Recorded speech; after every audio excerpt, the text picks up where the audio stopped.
November has been pretty active. It's been a bit on the warmer side, but we finally got a decent amount of snowfall. And over the last 24 hours here's a look at some of the snow reports. For Mammoth Mountain, 9 inches. Mount Roski, anywhere between 6 to 8. Heavenly, about 8 inches.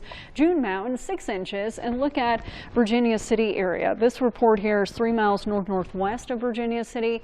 5.5 inches of snowfall over the last 24 hours. Much of the Truckee Meadows on Thursday was just wet. It was rain, but up in Virginia City, it snowed throughout a good chunk of the day on Thursday. Here's a look at the 48-hour rain reports, and for the Reno airport, 1/4 inch. West Reno, just over 1/3. Northwest Reno, just under 2/10. Sun Valley, about 1/4 inch. So not as much rain out of the system that moved through on Thursday compared to earlier in the week, but we at least got some more rain, and so we're doing quite well for the water year out at the Reno airport. And here's the latest information from the Central Sierra Snow Lab, and they're located up near Donner.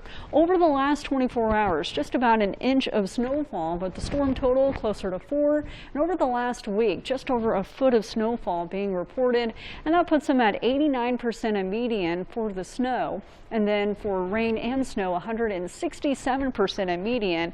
And it does look to stay dry up there for a while. It's on the way back from Thanksgiving, Friday, Saturday, that another storm is on the horizon. Out at the Reno airport here, in terms of the water year, we're doing quite well. Over the last 48 hours, picked up 1/4 inch of precipitation, majority of that falling as rain, pretty much all of it out at the Reno airport.